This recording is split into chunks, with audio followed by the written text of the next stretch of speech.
Mohamed Djibril Sen, responsable Secours Islamique France, Bureau Kolda.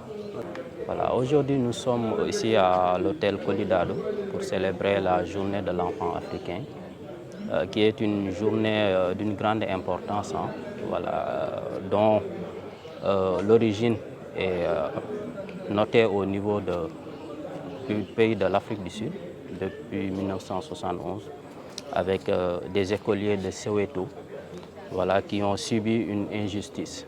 Et depuis lors, l'Union africaine, voilà, a instauré ce jour spécial pour qu'on puisse le célébrer chaque 16 juin.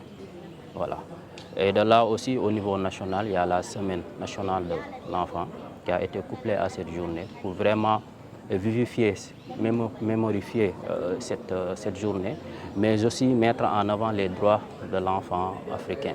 Donc pour le CIF quand même, c'est une journée spéciale pour vraiment montrer notre action par rapport à la protection de l'enfant. De surcroît, le thème de cette année qui est l'accès à l'eau, à l'hygiène et à l'assainissement pour les enfants. Donc raison pour laquelle nous avons jugé utile d'inviter tous les cadres qui tournent autour de la protection, y compris les acteurs eux-mêmes, les enfants, pour vraiment avoir une journée de réflexion par rapport à cette thématique-là. Comme je l'ai annoncé, c'est l'accès universel à l'eau, à l'hygiène et à l'assainissement pour tous les enfants, notamment l'enfant africain. Voilà. Donc le Secours Islamique France, à travers ses actions, vraiment donne de l'importance en mettant en place des infrastructures hydrauliques au niveau rural. On sait qu'en milieu rural, quand même, l'accès surtout à l'eau potable est un véritable problème. Donc nous mettons en place des infrastructures hydrauliques qui fonctionnent aux pompes solaires, voilà, aux pompes solaires qui leur permettra vraiment d'avoir une eau potable qu'ils peuvent utiliser. De surcroît aussi, au niveau des écoles, nous installons des bornes fontaines pour permettre aux écoliers aussi d'avoir accès à l'eau. Et nous savons que la région de Kolda a ce problème-là, notamment dans les écoles où il y a les blocs sanitaires, mais qui n'ont pas l'accès à l'eau pour pouvoir vraiment fonctionner comme il se doit. Pour l'instant, nous intervenons dans le département de Médina Yoro Fula, et exactement dans la commune de Fafakuru. Mais pour cette activité, nous avons jugé utile de le faire ici à Kolda, afin d'ouvrir cette brèche-là qui nous permettra d'avoir une intervention dans la commune de Kolda, en collaboration avec le CDPE du département de Kolda. Tout à fait. Là aussi, c'est une des thématiques qui, on va dire, un sous-thématique dans le HA, la gestion de l'hygiène menstruelle. Et nous savons tous que c'est une question tabou au niveau de la société sénégalaise. Maintenant, pour relever ce tabou, raison pour laquelle les garçons sont invités, hein, parce qu'ils partagent les mêmes classes ou bien les mêmes cadres de discussion avec les filles. Donc pour vraiment relever ce tabou et les conscientiser par rapport à l'importance de ce fléau, entre guillemets, on va dire, raison pour laquelle on les a invités. Maintenant, le CIF aussi, vraiment pour recadrer hein, par rapport aux droits de l'enfant et y compris le droit des jeunes filles.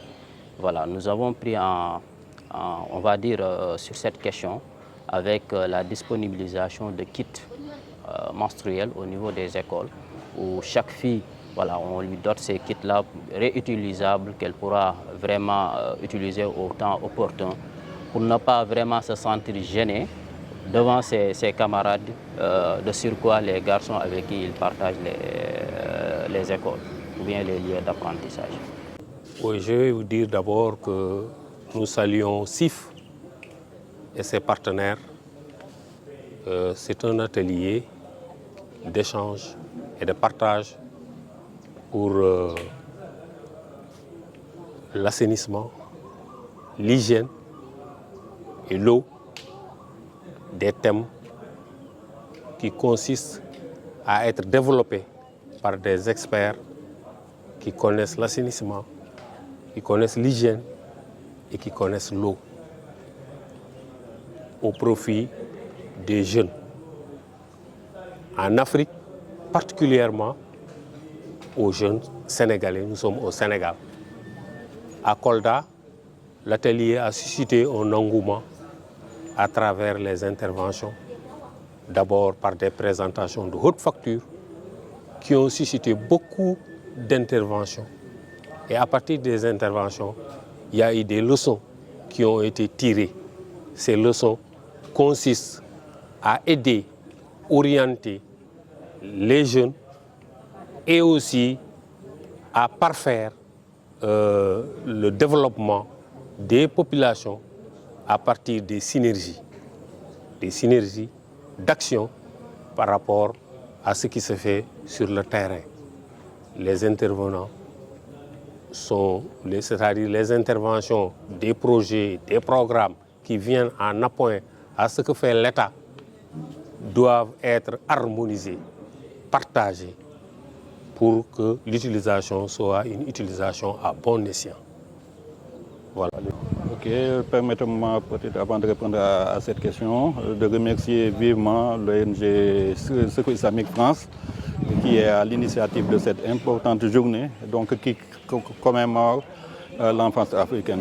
Donc l'enfant africain. Si vous vous rappelez, par exemple, l'historique de cette journée, ce sont des enfants qui en Afrique du Sud, qui avaient émis le besoin de réclamer le droit de se manifester pour disposer de droit à l'éducation, et vous avez vu ce qui en est suivi, donc le massacre. Nous, en tant que chef de la division régionale de l'assainissement, donc on est principalement concernés par la thématique de cette journée, qui est consacrée exclusivement à l'eau, l'hygiène et l'assainissement. Donc on peut voir par exemple des enfants africains d'une manière générale et des enfants sénégalais en matière, des enfants sénégalais d'une manière spécifique. Donc c'est extrêmement réjouissant de faire cette communication parce qu'il y a des liens extrêmement étroits entre l'accès à des services d'eau, d'hygiène et d'assainissement et la santé, et au-delà de la santé à d'autres facteurs, d'autres éléments. Par exemple, la santé, l'accès à la santé, l'hygiène et l'assainissement, donc ça permet par exemple de régler donc tous les autres droits, que ce soit le droit à l'eau, le droit à la santé, le droit à la nourriture, le droit à l'éducation. Par exemple, supposez-vous, par exemple, on vient de terminer une discussion par rapport, par exemple, à l'accès à l'eau, à l'hygiène et à l'assainissement au niveau des écoles. Donc, une école qui n'a pas d'eau, une école qui n'a pas de bons ouvrages d'assainissement individuels. Donc vous voyez, l'enfant ne peut pas s'épanouir.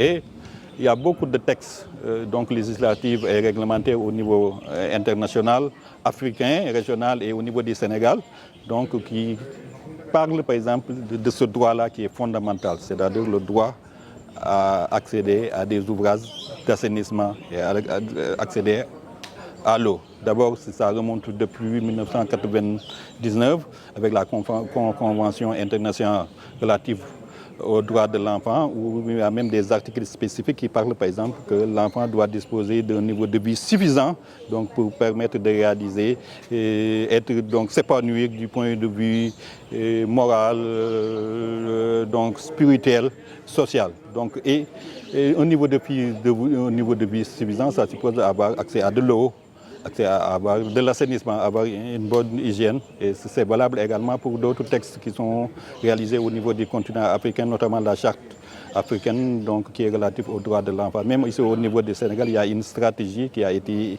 émise par le gouvernement du Sénégal pour protéger l'enfant sénégalais.